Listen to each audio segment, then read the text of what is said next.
Today, prompted by a recent week with the Chrysler Pacifica plug-in hybrid minivan, I'm going to be discussing a rather controversial topic for some of you, the world of plug-in hybrids. And while personally I'm someone who prefers my transportation to be all electric rather than plug-in hybrid, and I know some of you feel the same way, I think we need to properly examine the following two questions. Do plug-in hybrids make good transitional cars for the everyday car buyer?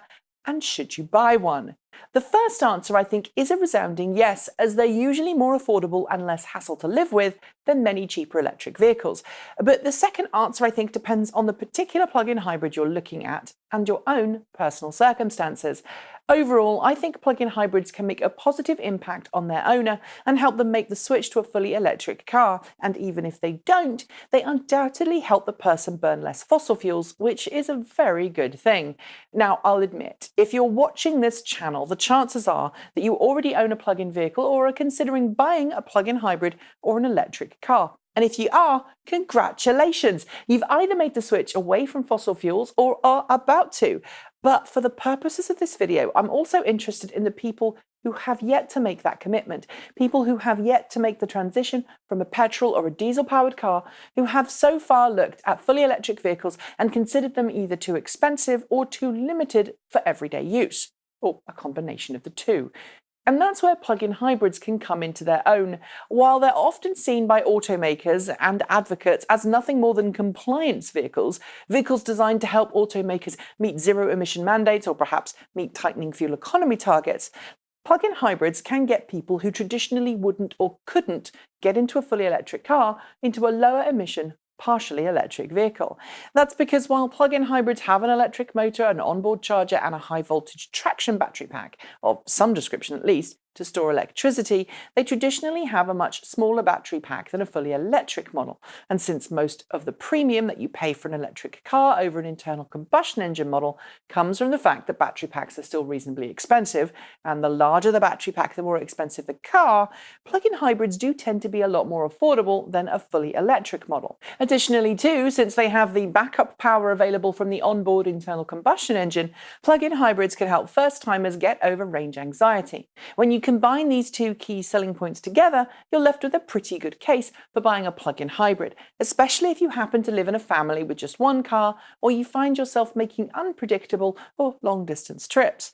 And while longer-range, more affordable electric cars are coming to market, and they are bringing the all-electric travel within the budget of many more families than they once were, there are still swathes of the world where robust charging infrastructure just isn't available. I mean, I live on the US West Coast and I own a Chevrolet Bolt EV, and it's kind of an EV nirvana. And even then, the kind of long distance trips that I'd like to do are only possible along certain routes without a huge amount of pre-planning. At this point, I'm pretty sure many of you are fairly upset at this video because I'm not painting electric vehicle ownership as completely rosy.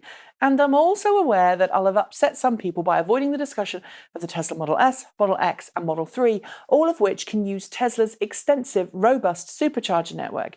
But the sad reality here is that the Model S and Model X, unless you're really lucky and can buy a really low-priced used example, are out of the budget for the average Joe public. And the Model 3, while it's now officially in production, is still several years away for anyone jumping on the reservation bandwagon today.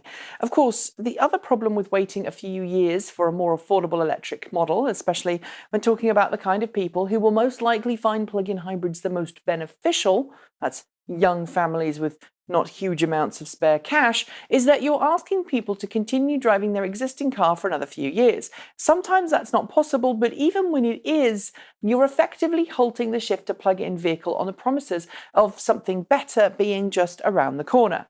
Now, I think I've established that a plug-in hybrid can be a great transitional vehicle, especially if you only usually drive less than 30 miles at a time and can plug in to recharge each time you stop. But the question now moves to which vehicle you should choose. Well, that does depend on your own personal circumstance. But right now, I think you should try out cars like the Toyota Prius Prime, Mitsubishi Outlander plug-in hybrid, Hyundai Ioniq plug-in hybrid, Volkswagen GTE or Audi A3 e-tron, Mini Cooper SE Countryman All-4, and yes, even the Chrysler Pacifica hybrid, the only minivan that you can buy today with a plug-in hybrid drivetrain. And though the last one, I should note, is only available in North America. But what about the others? High-end BMW plugins, the Volvo range of plugins, Porsche's high-end SE hybrids, the Mercedes S-Class plugin? Well, they all go into a grey area in my head, since many of them reach up into Tesla territory in terms of price, and at that point I can't advocate for buying a plug-in hybrid if there's an all-electric alternative. But since the purpose of this video is to discuss more affordable plug-in hybrids, it's kind of a moot point.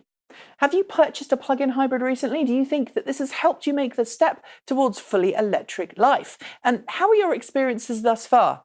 Don't forget to tell me in the comments below. That's it. Thanks for joining me, and see you next time.